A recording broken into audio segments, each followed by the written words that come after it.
right, I'm Gary McNeil. I'm maternally a D'Angelo. My mother, Isabel D'Angelo McNeil Alfredson, was a D'Angelo. And the first person that I'd like to really introduce would be Matthew McNeil, my son. Matthew's a junior at Westminster Christian School in Elgin. And Matthew has a real interest in genealogy. He's traced our family all the way back on Ancestry.com. He's also a big old photo buff, cabinet cards and the like. But Dundee Township has changed throughout the years. Indeed, all of you have seen it, the changes we've had recently. But the one thing that hasn't changed over the years, actually through the millennium, is the subterranean springs that are in Dundee Township. And we'll go to the first slide now, Matt, to back it up a little bit. This is the oldest photo that I have of the D'Angelo property. And what happened was, this is at a place you'll hear me mention it called the Horse Trough off the old Spring Hill Road. And what they would do was they would water their horses as they went eastward. A lot of the locals would go to Dundee Township Cemetery East to see that, and then they'd go on from there to visit relatives and friends into the city. So this actually, we used to always call it the path that cuts right through our property. And at one point, though, it was a road. But this is the horse trough area. You can see the guy in the sleigh and that sort of thing. There's actually two pictures. One is in the oldest historical book done by Irma Dupre of the horse watering itself. And along about 1980, I had a customer come in. Now, this was 1980, so I was a lot younger. And he was older. He was 90 or 91. And he said to me, he said, you know, I'm from Woodstock, and I've been a farmer in Woodstock for years, he said. But, he goes, when I was a boy, the turn of the last century, I was here helping my grandmother work her farm in Dundee. And we would bring the teams of workhorses up at the end of the day to water at the horse trough on what's now your property. So that was in 1980, and he was in his 90s, and it was the turn of last century. Right around that time, you had an 18-year-old Italian immigrant who came from Prato La Polina in the Abruzzi province of Italy. His name was Anthony D'Angelo. And he got his first job on the skyscrapers in downtown Chicago washing windows. And he came with his four brothers. I'm not exactly sure who was here first, but my grandfather, Anthony D'Angelo, is pictured over here. And he had a great command of the English language, as well as Italian. So what he did was, he got a job on the railroad, which railroad jobs, the rails were going in early 1915, 20, you know, great guns, and they needed a lot of workers. So they brought Italians over, and they knew really how to do hard work. And he was the supervisor of these Italians, because he could communicate with them because of the language. And he could also communicate with the bosses because he was fluent in English as well. So consequently, he saw an opportunity there. And the rail yards were in Franklin Park. He lived at the time and was starting to raise his family in Melrose Park. And the opportunity was, you know, all these Italian immigrants who are working on the railroad need places to live, and they need stuff to buy. So he bought a bunch of rental properties in the form of houses, and he had a small shop that he would offer like regular supplies and groceries with and stuff like that. So he owned a lot of different properties in Melrose Park. Unfortunately, what happened after that? The Depression. He lost a lot of the properties in Melrose Park. So he came out, he thought about coming out to Dundee based on a guy that he knew who lived here, who was from a nearby area in Italy. You can advance the slide again there, Matt. He married my grandmother, Lucy D'Angelo, who lived in Dundee all her life, just like he did. But she came right over from Italy, Prato, the same town. And they started their family in Melrose Park. Now, this was his second wife. My grandmother, Lucy, was his second wife. His first wife passed away, as did one of his younger sons. But at the time they were living in Melrose, living and selling all these sundries to the railroad workers as well as landlord to the railroad workers, as well as supervisor on the railroad. But like I said, the Depression came, times got tough, and the guy that lived here, the man who lived here, who was Italian, lived in the house that was just demolished across from Bandito Barney's. And his name was Mr. Fonte. Perhaps some of you know or have heard of his daughter, Della Schufo. So Mr. Fonte at the time worked at D Hill Nursery. And he says, Anthony, why don't you come out here? There's a big piece of property in Dundee. You could come to the countryside and get away from the hustle and bustle of the city. So he says, well, I'll come out and take a look at it. Next slide. So here they are, my family. This picture was taken at the grand opening. And you had my grandmother who was holding my aunt, who's now passed away. Everybody in this picture has passed away, with the exception of one person. My mother was right there. This was taken in 1928. It was taken in front of the fountain. We'll see the fountain in a little bit. But when they first came to Dundee, he bought the property, and they couldn't live there. So they lived in a bungalow on Browning Street in West Dundee. That's where the family lived at the time that the place was being built.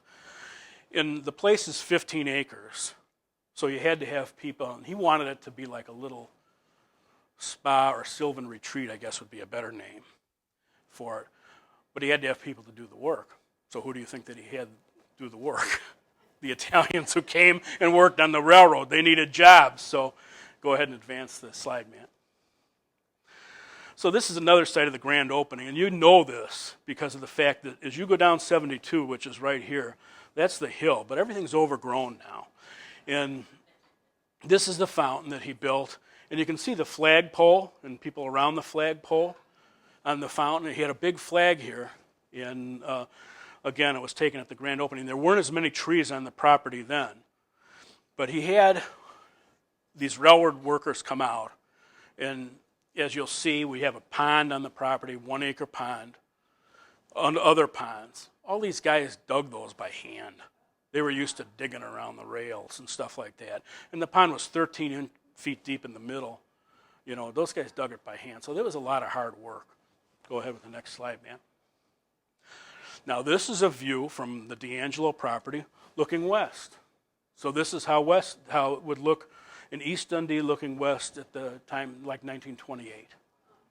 So this was standing right, probably close to where the bottling plant is right now. You know, in this picture, there's another picture of the sand piles, which you can see Emmanuel Lutheran better. I'm not sure if it sits off here. This tree might be obscuring it right here. More of the grand opening. You can see this little fountain right here is the inspiration to our label, you know, the fountain on our label. And you can see a little bit of the house. I've got a better picture of the house here. And the house was made in a really unique Italian style. You wouldn't call it Italianate architecture, but it was similar. You had glazed Italian, or glazed brick with all these scrolls and painted glass, almost Tiffany glass hanging lanterns, and a terracotta roof. You'll see a better picture of it later. And people were walking around the grounds seeing the spring and the fountain and all the terraced areas because the railroad workers at this point had completed most of the work they were doing for my grandfather. You have to understand that my grandfather didn't come out here with the intention of bottling water. He came out here to get away from the Melrose Park life. Now, he was a trustee in Melrose Park, and I was told at the time he was a trustee, when you went to a village board meeting, now I don't think the village board meetings are like this here, you had to carry a gun. That's what Melrose Park was like in the late 1920s. So, next slide, Matt. I think we saw that one already, didn't we? Oh, close up. Okay, yeah. You see, so you can see the size of the flag on the hill, and the people around the fountain, that sort of thing. But if you notice, the one thing that's not there that you'll see in a future slide is the gazebo, and we'll talk a little bit about that later. You can go to the next slide, Matt. Okay, here's how the fountain looked. And when Phil Aleo did his book, Dundee Township, that you see right over here, I gave him the pictures to put in there, and he said, man, he goes, Gary, all the people in this picture are dead now, because this was taken in 1928. And I'm like, well, Phil, not all of them. That's my mother over there on the side. So, but what this does show is this shows the original fountain in 1928. The fountain has a use, not just for looks, although that's how he wanted it. If you notice, there's an angel, and the name is D'Angelo, of the angels from the angels. So you see why he had the angel put there? And what happened is 75 years went by, and water was constantly running through the spring, or through the fountain. Why, you ask? Every time the building is situated lower than the hill is where the spring is. The spring runs under high pressure from the limestone bedrock of the earth, probably from the Lake Superior water region. I've had 2 hydrologists out over the years come out and tell me that that's where they think it's from. And you see it's pushing and seeping through the limestone bedrock of the earth. Well, he has a pipe tapped in the orifice of the spring in 1928 and a reservoir built completely underground. And that sits, believe it, even though it's underground, at a higher elevation than our bottling plant does. So everything's gravitational feed. So once the tanks are filled, and now I've got 8,500 gallons of tank in the building, once they're filled, the water has to have someplace to go. So where did it go? It came out of the lion's mouths. And then it went down through a little basin and through a network of clay tiles underneath Johnson Street, underneath Van Buren Street, and emptied into the river right behind Hager Pottery, the spring water that was unused. So, as you can see, if you want to back up just one more, can you, Matt? It fell into disrepair. And in the year 2000, I had someone come out and give me an estimate on it. Because this was all black and chipped. This was off. He said, it'll be $50,000 to fix the fountain. I said, I'm sorry, I can't afford it. So we did it on our own. What I did was we hired a carpenter to come in and duplicate the wooden scrolls. Now, this was real terracotta tile, but I figured, I'm going to have to settle for something a little bit cheaper, so I went with that fake faux terracotta tile. And then instead of this, there was a lot of erosion here, so we just used some blocks to build it up, and we put basins under the lion's mouths. And I don't think it looks that bad. That was taken by Phil in 2001 when he did the book, and it looks the same to this day. This goes back to 1928. You can see the house in the picture with the hanging lanterns that I mentioned earlier. This is a spring-fed little slough, natural spring water, right next to the building it always ran. You can see the fountain and the hill and some of the tree formations. Again, more people looking throughout the property, at the buildings on the property. This little house here, you'll see the Star Pool in a minute. They used it kind of like a bathhouse if they waited or if they sat in the Star Pool. And Matthew's got a picture on there of the Star Pool. And what you're looking at here on the other side of the street, this is the current site of the berm over on the other side of Route 72 and 68. So you'd have, back here you would have where Tovar Landscaping is now, the old Rakos Furniture Building, IGA if you remember that far back. And over here you would have a development of townhomes. So in 72 ran right here, you can just barely see it. So that's how it looked. That's how it looked in 1928. And again, you can see the fountain that we use as the inspiration for our label. Now here's a picture of the house. Now I've got down here, new D'Angelo office made with local terracotta tile roof and glossy glazed brickwork, built in 1927. At the time this was built, it was originally meant to be an office and house some of those guys who were building the property. The actual glossy brick, which is real unique, and I know Karen has seen it, some of you have been out and seen it over the years, that was made right at the site of TC Industries, which is at 176 and 31 in Crystal Lake now. At the time, they weren't doing steel. They were doing this glazed brick, because on the back of those bricks, it says terracotta, Crystal Lake, Terracotta, Illinois, Crystal Lake, 1927. So what happened is, the bungalow on Browning Street he sold. He put a dormer on here and an upstairs, and he moved the family, the kids that you saw in the picture, to the house, and that became the house on the property, or as I would call it, the original homestead. When I was in college, my grandmother was still alive, and she lived there, and she'd spend the night at my folks' house on the other side of the property, Carl and Isabel. And I would come home from college and stay the night with her there so she could be in her house most of the day. So that was the home of Lucy D'Angelo up until she died in the 1980s.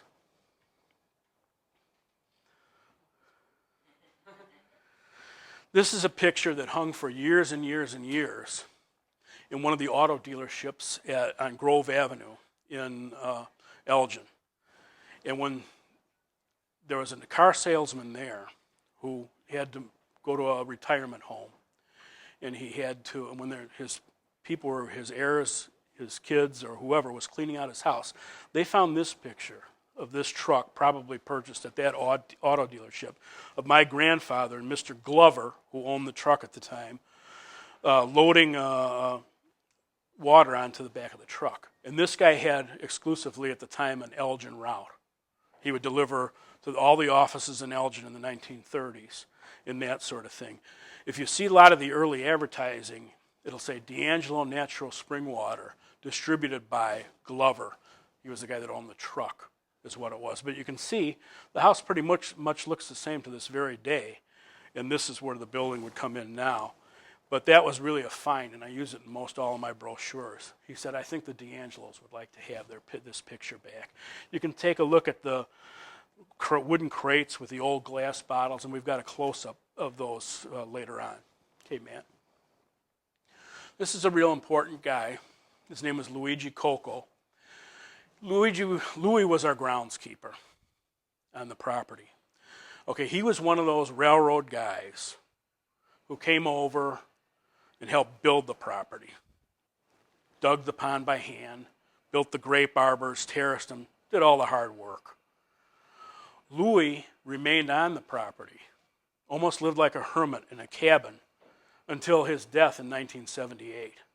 And his job, essentially, when I was in grade school, high school, whatever, was to take care of the property, trimming the bushes.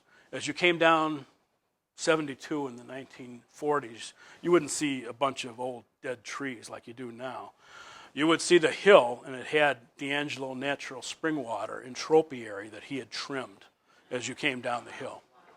And his name's Louis Coco. I always called him Louis, but it was Luigi Coco, and he was a railroad worker, never married. And if you go to Dundee Township Cemetery East, right near the D'Angelo main stone is Louis' stone. He's buried right by our family. This is one of my favorites, the rustic bridge. This, again, is probably something Louis made by hand out of sticks on the property. But you saw an earlier picture of the spring-fed little creek that goes by here. And this just gave people access to walk different parts of the property. But I always thought it was real picturesque. And one time they used it on one of the calendars about Dundee Township, I do believe. Now this you'd know if you saw it. This is the pond, the acre pond that I was talking about. There's just one thing that's different. See these trees? All the little pine trees that were purchased from D Hill were about a foot at the time. They weren't in when this picture was taken in 1930 or so. Now those trees are 40 feet tall. So, and again, keep in mind digging this by hand, that would be no even easy task. And here's the Star Pool again. The interesting thing about the Star Pool is here you can see a manual steeple. You see 72. You see Hager's sign right here, and you also see a sign for gas. In this big berm over here, the spring was also there. What West Dundee did is they owned that parcel in the turn of the last century. And they would take via clay tiles, the same as we did for the spring, they would pump it across the river. It would come up by where Massey's used to be down there. And they would pump it there. But unfortunately, clay tile is clay tile, and it was under the river. So after a time, it started wearing, and the river water got in. Bacteria got in. They couldn't use it anymore. They had to drill their own wells. But you can faintly see the star in the middle of the pool that was made out of stone. And it was spring-fed as well. And they went in there and they would sit But then it was used as a gazing pond, and they put fish in it. And eventually what happened is, because of the constant running water, this crumbled. And right now where it is there's a round house made out of stone that was taken from the property. We always just call it the spring house. And for the better part of 65 years, we have used it, maybe even 70 years, just as storage, a small little storage building.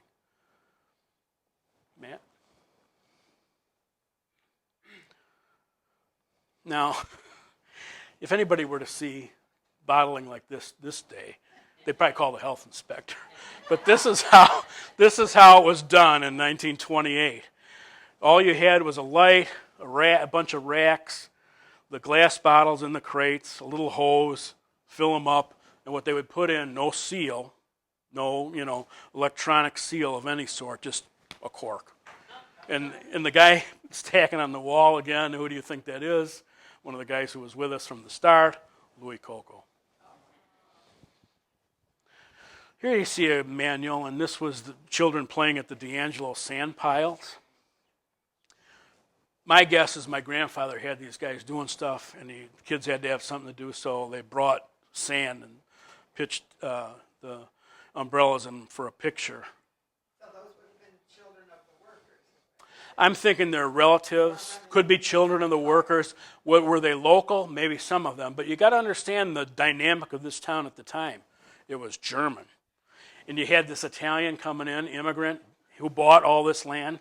People were not happy with him. So even though he was just an Italian. Is this the field? You would know it if the field by where I grew up. No, it's not. It's a different part. This has big, tall cottonwood trees on. You can barely walk through it now. It's so thick with wood. When I was a kid, though, junior high age, you could actually play baseball in this area. So you would have, my aunt's house would be here. Here's a manual. And you would have, like where you grew up, down here. So that's where it was. But it's no longer graded like that. So you're driving down Route 72 in 1940 or before. This is all the property. It's called the Old Garden, right across from Manor Restaurant. And you can see the gazebo on the hill, and you can see the name and tropiary that Louis trimmed on the hill. The gazebo on the hill was purchased when my grandfather launched his product, D'Angelo Natural Spring Water. It was launched at the World's Fair. What year was the World's Fair? 30? I can't remember. 32? Right. Yeah, when it was in Chicago. So that's where he gave away samples of the water. And he bought the gazebo that stands on the hill from the Japanese. It was part of their exhibit at the time. That gazebo's still there. The frame of the gazebo is still there. Yeah, Scott, you've been on the property. I know. There's just tons of trees, you can't get to it. But this right here, this little house, I'm sure they use it as a shed, but it was also known as my uncle's clubhouse. Now commonly referred to as a men's gate. Yeah. Now you can't even get back there because if you've ever eaten at the Manor Restaurant, it's all woods. It's all grown up. Okay, Matt. This is a view from my office one day. I just took that picture. And the other picture is of the fountain itself, the little fountain that's no longer connected. Go ahead. All right, here's a close-up of the bottles that were bottling that day. And this was from, I got an email from a guy in Central Florida. He was an antique dealer, and someone had sold him this down in Central Florida. So somehow it made its way there. But the interesting thing about it, you can see the patina in the wood. It's got our name. It's from that era of the 30s. You can see the glass, how it was then. And you can see there was a crown top, no screw top. But the crown top was different yet in that the cork is still intact. These are just some of our products now, how it looks now. Yeah. You can move on, man. That's fine. And Jeff, our driver. My employees are dedicated as well as the customers are loyal. I've got employees, most of my employees have been with me for 25 years plus, and the youngest one has been 15 years plus. So move on. That's the trucks now. So I think that's pretty much a wrap. But the one thing I'll say in our sign, which you've seen for many years, is in conclusion. Yeah, but in conclusion, yeah, they do the gallons. Now you've heard the story of one local Dundee family. This is our sign off our entrance in the history of our business, which is 86 years old. In closing, I would like you to patronize small business in general, not just ours, every small businesses, because more and more in this day of corporate takeovers and that sort of thing, the small family business is becoming a really rare breed. Thank you.